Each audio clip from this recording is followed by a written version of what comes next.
Hi guys, welcome back to my channel London dreams. कैसे हो आप सब? होप सो आप सब ठीक होंगे। और जो लोग यूके आने वाले थे सितंबर इनटेक के लिए, वो आ चुके होंगे, सेटल भी हो गए होंगे, सारे डॉक्यूमेंटेशन भी बन गए होंगे। आप सबको यहाँ पे यूके पे वेलकम, और आपके ड्रीम कंट्री पे आने के लिए कॉन्ग्रेचुलेशंस भी। और जितने भी लोग अभी भी वीज़ा का ट्राई कर रहे हैं या न्यू इनटेक में आने वाले हैं जनवरी इनटेक में, उन सब के लिए ऑल द बेस्ट। आपका काम हो जाए और आप जल्द से जल्द यूके आ जाओ। तो मैं आज टॉपिक पे बात करती हूँ। मैंने जो लास्ट वीडियो डाला था जिसमें मैंने आपको यूके के इकोनॉमिकल कंडीशन के बारे में बताया था, जॉब के बारे में बताया था कि आपको अपने अप्रोचेस चेंज करने होंगे, थोड़े मैनुअल की तरफ जाना होगा।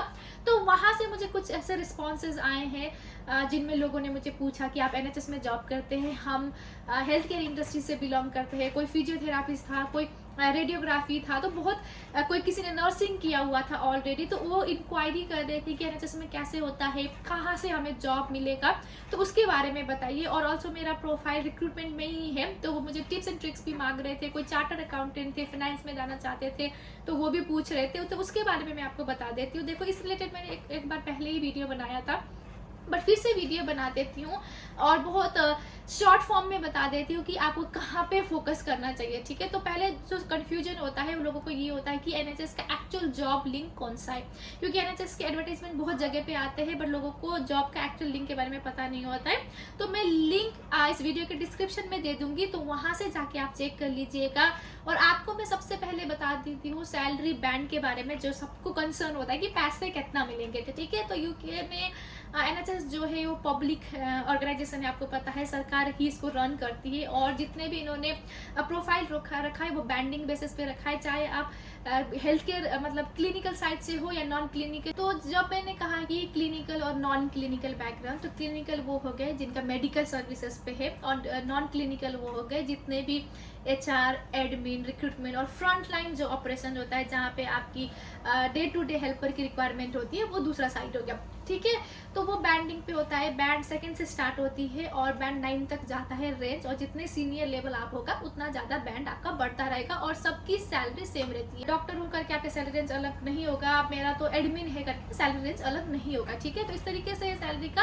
और एप्लीकेशन का जो सर्विस लोग पूछते हैं कि आप अपने सीवी में ऐसा क्या डालें जो एनएचएस में सिलेक्शन हो जाए, तो सबसे जो मेन मुद्दा है ना, वो ये है कि एनएचएस सीवी पे नहीं लेता है, क्योंकि एनएचएस को रखना है आपका सेफर रिक्रूटमेंट। सेफर रिक्रूटमेंट का मतलब हमें नाम नहीं, मतलब नाम इन द सेंस कि पर्सनल डिटेल्स नहीं जानने हैं आपके, हमें वो जानना है कि आप कैपेबल हो कि नहीं। तो एनएचएस में ऐसा होता है कि आपको जो एप्लीकेशन ओपन करते हो और आपका जो प्रोफाइल होता है, वहाँ पे जाके आप अपना सारा डिटेल्स फिल करते हो, आपका नाम, नंबर, आपके एक्सपीरियंस, आपने क्या कोर्सेज करी, स्किल्स क्या है। लास्ट में एक एनएचएस का ऑप्शन आता है पर्सनल स्टेटमेंट करके, जहाँ पे आपको आपके बारे में बताना होता है। जैसे आपका कवर लेटर बोलते हैं ना, वो सेम चीज़ है, जहाँ पे आपको बताना होता है कि क्यों आप एनएचएस ज्वाइन करना चाहते हो, आपने ऐसा क्या है जो एनएचएस आपको रखे, आप एनएचएस में क्या लेके आओगे, और आपके करियर एस्पिरेशन भी क्या है एनएचएस ज्वाइन करके। तो ऐसी चीज़ पर्सनल बताइए उनको, जो आपने किया हो, आपने क्या नया किया था, क्या अचीवमेंट किया था, आप क्या लाना चाहते हो, क्या बनना चाहते हो, जितना भी कुछ आपके रिलेटेड है जो उस जॉब प्रोफाइल के रिलेटेड हो। और एनएचएस का जो ट्रिक्स ये है कि हमेशा जो जॉब ऐप है ना, एक बार जॉब डिस्क्रिप्शन पढ़िए और उसी के रिलेटेड कुछ इन्फॉर्मेशन आपके पर्सनल स्टेटमेंट डालिए, अगर या उसको थोड़ा सा मॉडिफाई करके सेम चीज़ें उनको बताइए। क्योंकि कभी कभी क्या होता है, हमने किया होता है बट हम अपने पेपर्स में नहीं लिखते हैं। ठीक है, तो वो पेपर्स में दिखाना बहुत ज़रूरी है। तो यही है जो लोग टिप्स मांगते हैं कि ना जिसमें जॉब कैसे मिलेगा, तो आपको फोकस सिर्फ आपके पर्सनल स्टेटमेंट पे करना है।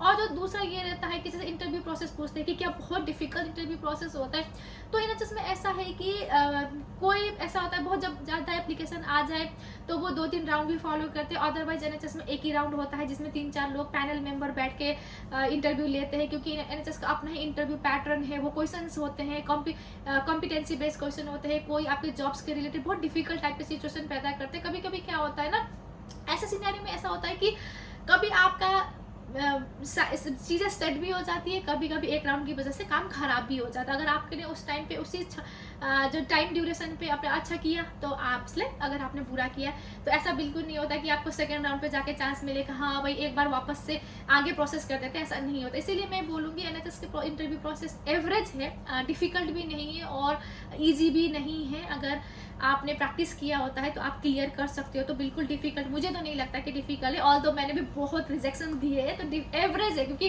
कहीं पे ऐसा होता है जो आप बता रहे होते हो ना, कभी कभी क्या होता है पैनल मेंबर वो समझ रहे कि नहीं समझ रहे, किसी को आपका बोला हुआ सही नहीं लग सकता। जहाँ पे किसी को समझ नहीं आया, सही नहीं लगा, आप रिजेक्ट हो गए।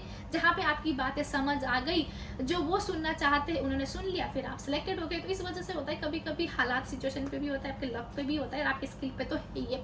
और जो सबसे मेन बात है जो एनएचएस में लोग पूछते हैं कि एनएचएस में स्पॉन्सरशिप का क्या सिनेरियो, जो भी आपने अपने सराउंडिंग में देखा होगा, सुना होगा कि हमें तो अगर स्पॉन्सरशिप मिली है तो एनएचएस में मिली है, अगर स्पॉन्सरशिप मिलेगी तो एनएचएस में मिलेगी। तो इस टाइम पे ऐसा है कि मैंने लास्ट वीडियो में बताया था एनएचएस तक रिडंडेंसी कर रहा है, एनएचएस तक ले ऑफ कर रहा है। तो इस टाइम पे एनएचएस में जाके स्पॉन्सरशिप मिलती वाली बात को मैं थोड़ा सा डिस्करेज करूंगी, क्योंकि ऐसा है कि अगर आप शॉर्टेज ऑक्यूपेशन वाले ऑक्यूपेशन में हो, जो मेडिकल बैकग्राउंड से है, मेडिकल बैकग्राउंड से भी उन पोजीशन में जो थोड़े से बैंड के लेवल के बड़े हैं, एक्सपीरियंस जो स्टाफ है, उनके लिए स्पॉन्सरशिप मिल सकती है, बट उनके लिए नहीं जो अभी अभी स्टार्टिंग रेंज में है या फिर मिड लेवल के रेंज में है, या ऐसे प्रोफाइल में है जहाँ पे यूके में ऑलरेडी एग्जिस्टिंग स्टाफ बहुत ज़्यादा है या मिल सकता है उनको इजीली। जहाँ पे उनको लग जाना है कि स्टाफ इजीली मिल सकता है, तो वहाँ पे स्पॉन्सरशिप की थोड़ी सी चांसेस लो है।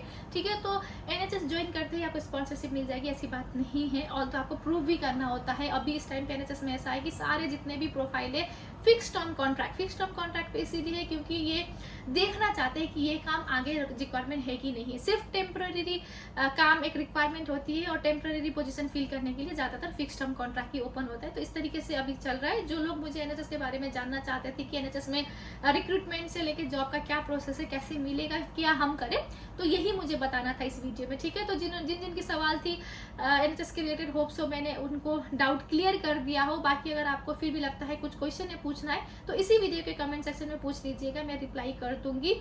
और फिर अगर किसी और टॉपिक के बारे में भी जाना है तो भी बता दीजिएगा, और मेरे इस वीडियो को लाइक शेयर एंड सब्सक्राइब जरूर करिएगा, चैनल को सब्सक्राइब जरूर करिएगा, ताकि आपको और भी वीडियोस देखने को मिल जाए। और इस वीडियो के अपने जितने भी मेडिकल सर्विस के लोग हैं जो यूके आने वाले, तो उनको जरूर फॉरवर्ड करिएगा।